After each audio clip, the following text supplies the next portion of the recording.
因为某人让我好想吃海鲜啊，阳性艺人。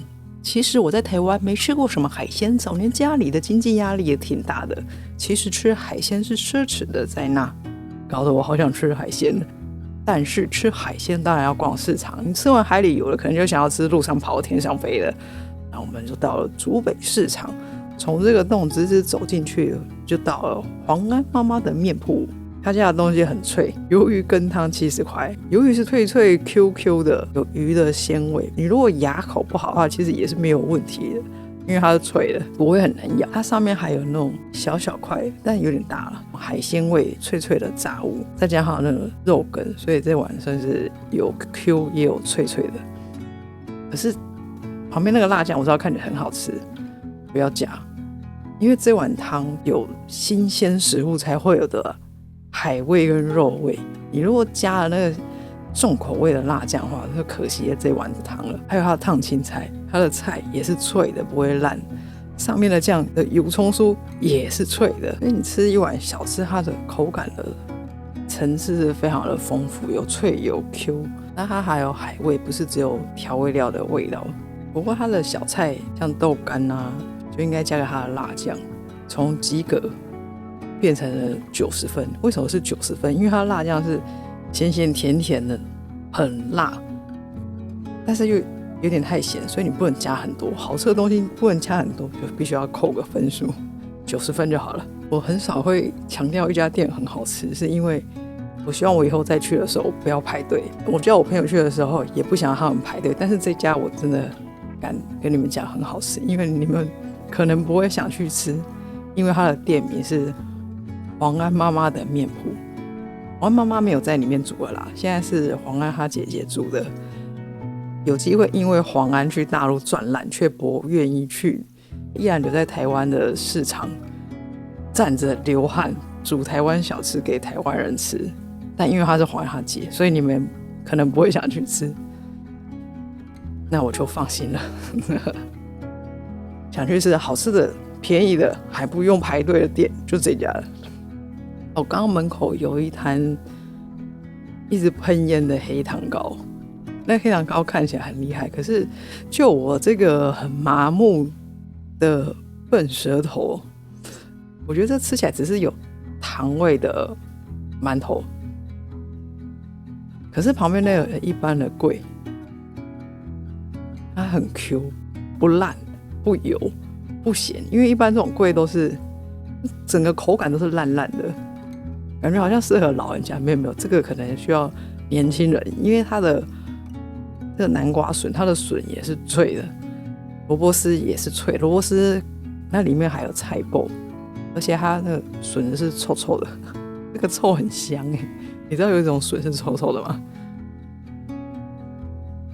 还有一个奇怪的口味是绿豆姜黄，满满的绿豆，一点点甜而已，但姜黄味很重，听起来很奇怪，可是吃起来很搭耶。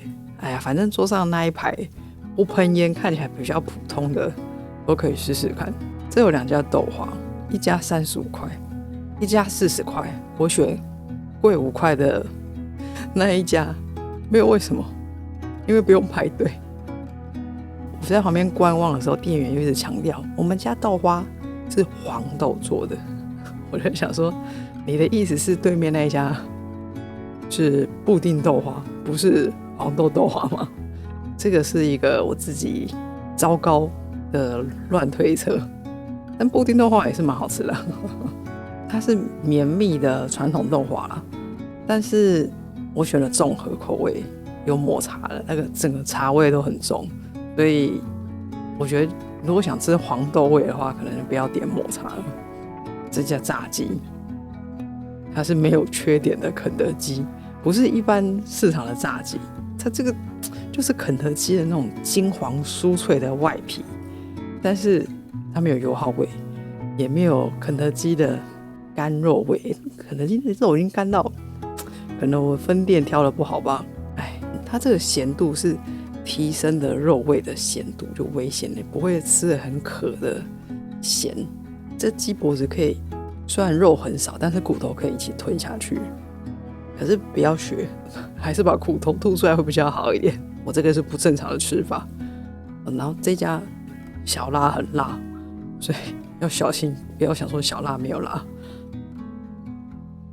它的大肠跟面线都很重口味，感觉应该要配个酒会刚刚好。我总不能去买一个啤酒在这边配吧。好啦，我们就先买个菜回去煮，再配酒。那我再边聊一下一开始讲的海鲜，为什么台湾四面环海，吃海鲜却很奢侈？还有菠菜，因为我想要买个菠菜，它引发的文字狱是什么？抱歉，我家的猫眼睛受伤，先点一下药水。还有天气变化大，还要帮它洗个鼻涕。你看这菠菜，冬天才便宜，趁现在赶快吃菠菜，因为菠菜它是喜欢凉冷的气候，台湾的冬天才是菠菜的盛产季节。日本时代的文人连横在台湾通史中说：“颇冷，台南谓之常年菜，以度岁虚实之也。”常年菜是台湾人一定要吃的年菜，因为代表长寿嘛，谁想要短命？听说啦，台湾南部现在的常年菜还是菠菜，要连红根跟绿叶一起煮。可是台湾北部以下到嘉义跟宜兰花东，常年菜是叶子又大又长的芥菜、挂菜。有人要反驳一下这个年菜吗？那菠菜是古汉语对外来蔬菜的音译，在中国菠菜还有另外一个称呼，说它是飞龙叶，这是闽南语分支的潮州话。闽南语的菠菜会讲吧，威廉啊菜飞龙，但菠菜它不是中国菜啊，它是西元7世纪的时候从中亚或西亚的原产地，可能是当时的波斯，今天的伊朗，从丝绸之路上面的尼泊尔传到了中国。那汉人移民到台湾就把菠菜传过来了，但是我们对菠菜的记忆点跟美国会比较有关系，是美国的卡通片《大力水手》。大力水手是怎么来的？美国在1929年的时候遭到全球性的经济大萧条，为了振兴他们的农业，它有推广很好种，很快就长大的又营养丰富的菠菜。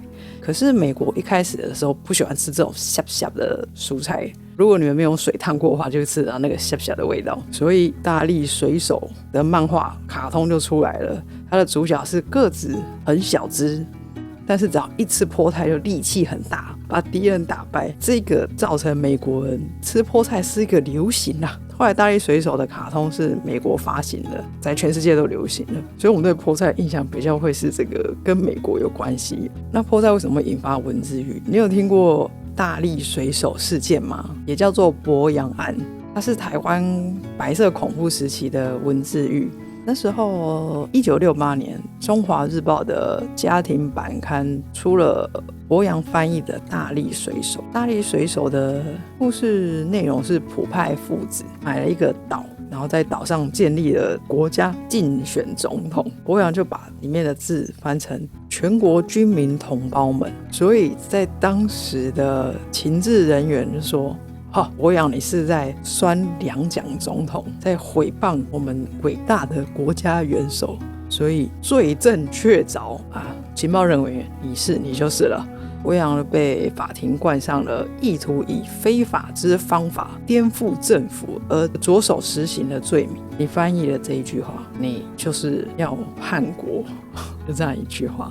博洋就被关了12年，一出来老婆变别人的老婆了。好，所以吃海鲜很奢侈吗？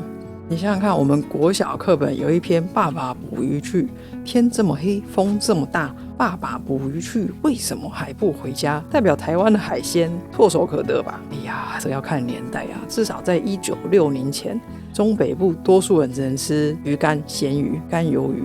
新鲜的海产对于中北部人来说是只有宴席上面才会出现的奢侈品，因为海鲜很容易坏嘞。还有在那时候古早的捕鱼跟冷藏的设备很烂，你想想看，竹子跟木头做的船出海捕鱼，你怎么捕？会有生命危险好不好？好不容易捕到鱼，你还不能冰。看台湾天气这么热，你这个到底谁要去捕鱼啊？但是那时候是日本统治嘛，台湾还是很需要吃鱼，而且每年台湾吃的鱼越来越多，可是也是不是我们自己已经可以自给自足了，而是进口的鱼越来越多。除非你住海边，你才可以吃到新鲜的蚵仔跟乌鱼。但是中北部人不是住海边，但还好，现在就算天气再热，路途再遥远，还可以帮猫点个药水，之后我们还是能吃到新鲜的海产，因为我们台湾进步了。而且你想要新鲜料多又便宜，还要再下个酒，一定要的啊，一定要来个酒，当然要自己煮。